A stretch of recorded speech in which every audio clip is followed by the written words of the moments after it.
Okay, Captain, the list of the new service chiefs, Air Chief Marshal Sadiq Abubakar, who's the Chief of Air Staff, yes. Chief of Naval Staff, Rem Admiral Iboete Ibas, yes. Chief of Army Staff, Major General Abayomi Olonishakin, yes.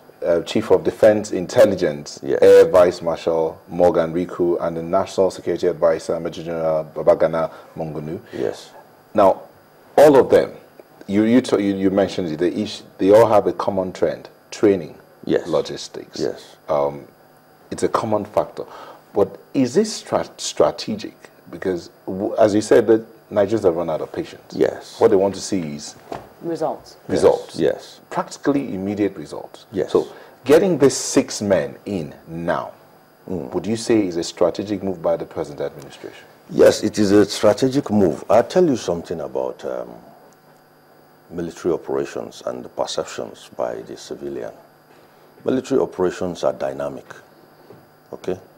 They are dynamic in the sense that things happen with immediate effect. But when you look at insurgency, you cannot enter insurgency with dynamism alone. And that is where what I call intellectual rigor comes in. Most of what we need to win this war are in the heads of professors, not necessarily generals. Yes. I'm working with a colleague. Professors, yes, outside academics, the military circle. Yes, specialists. I'm working with a colleague today who is a desert specialist, and we are trying to build a desert map of that area. Now, a general cannot draw a desert map, but he can draw a lot of leverage from it. You know why? Borno is open, pretty much open. But we used to have situations where 500 or so insurgents just come in cars and vehicles, they attack, and before you know it, they are on the military location and they've wreaked mayhem. And we were wondering what happened. Visibility is open there. It's not like here where we have the rainforest kind of vegetation and visibility is poor. So what happened? Okay, fine, let's assume 0-case scenario. We have no early warning systems. So how did they get so close in their numbers? And you see, somebody now told me it could be dust. And I said, what do you mean dust? He said a dust storm could actually be exploited both ways. And if you move behind the dust storm, I won't probably see you until you're on top of me. And I said, okay, so how can we do it? He said, okay, let's do a dust map. Now, doing a dust map, he told me, I've been a soldier, but I never saw it that way. He said, doing a dust map can actually tell you the way the meteorologists do, when to fly, how the weather will be. And if a general knows that, he could use it. He could use it to move awesome men and material quietly under the cover of a dust storm. And before the other side knows it, he's done and back home. So a lot of specialist competencies come into fighting insurgency. Let me give you an example of one that is working now. We have Dr. Fatima Akilu. She's the Director of Behavioral Analysis in the NSA, and she's doing something on countering violent extremism and de-radicalization. She's not a soldier. But then what she's doing can actually turn the tide in our favor when you begin to see how you can de-radicalize the prospects for terrorism, when you see how you can counter violent extremism. It's purely academic now, but I tell you the results can have very, very awesome impact on military operations. And it goes on and on and on. We're looking at the extremes of weather, for example, in the Northeast. But would these men be willing to reach out to the academics? Given their antecedents, there are people who have been into it. They have been in training, they have been in doctrine. You see, there is one thing about the army which unfortunately we need to turn around. In those days, when you are posted to training institutions, it's considered a punishment posting. And we do have a lot of generals who have virtually become title holders in training institutions. They just keep moving horizontally from one training institution to the other. But these people actually have the kind of knowledge that can be synthesized and used to advise those out there on the field. And that's where the command center becomes useful. The command center becomes a cesspool of information from which you can now glean the intelligence we require. Okay? A lot of intelligence, medical intelligence, logistic intelligence, operational intelligence, environment, weather, so many things can be gleaned out of there with this caliber of senior officers we have on ground. These gentlemen were appointed. We can see that the president is saying that he appointed them on merit. You know, I think that we might go into whether or not it's balanced later, but that's what he's saying. But the question is, was it expected? If you're looking at, say, the military services, did you think that these names were going to pop up? Were these names that you expected? Let's look at it from two perspectives. All things being equal, the average Nigerian will be taken by surprise by these names. They may not have been popular. They could have been hiding away in one training institution, working chalk and duster, doing a lot of research. Nobody actually knows them.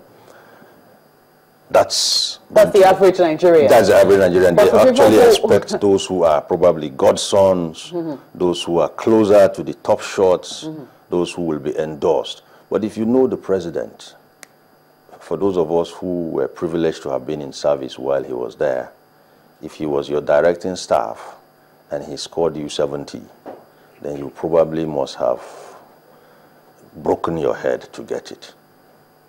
That's it. He's meticulous, and sometimes to some extent he could be painfully, you know, miserly with credit.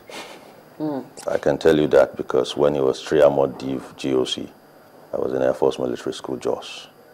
So he's not somebody that you can actually appeal to get it. If you earn it, why not?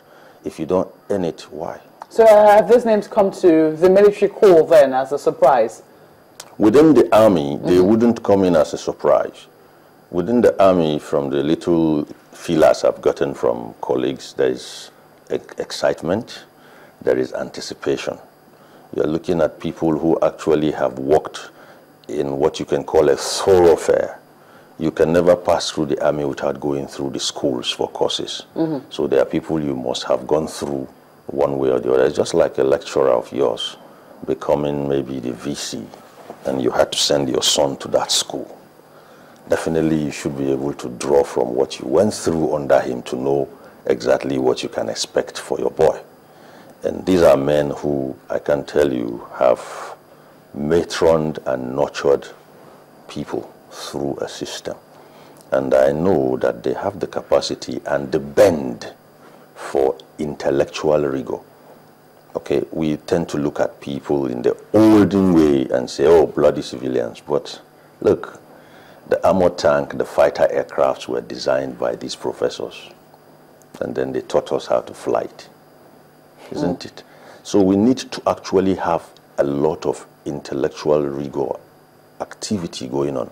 We need to bring in specialists, because if we have to win this war, then we must address the subtleties. The subtleties. It's like building a brick wall. If you pay attention to the sand, the stones, and the cement, you're going to get a perfect wall. You know, it's interesting because Nigeria now has a problem on its hands. Perhaps 10 years, 15 years ago, when service chiefs are appointed, it was just routine change, it would seem. Maybe we're looking at protecting the borders and what have you. But right now, we do have a problem on our hands, which is insurgency, which we're trying to quell. The question then will be, aside that, is there anything else that the service chiefs must do to ensure that the country is safe? Yes, of course. I tell you, with this kind of threat we have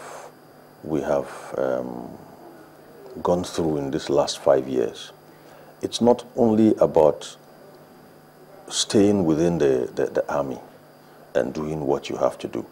One, the military will also have to prepare those who will be exiting the army. There must be an exit plan for people who are about to leave. Because a lot of them are there's going to be a lot of retirement. Exactly. In fact, the army, Nigerian army was indigenized after independence. And since from then we've been having retirement. So the army out there is bigger than the one in the barracks right now, isn't it? So the chiefs should actually be thinking about doing something about those that are going to be going out. What we do at the Recruitment and Resettlement Center, Oshodi, is not enough. In fact, it's outdated. Okay? We should be seeing a robust and a more inclusive plan. And the resource for doing this avail. All we need to do is to broaden our horizon, stretch our imagination a bit.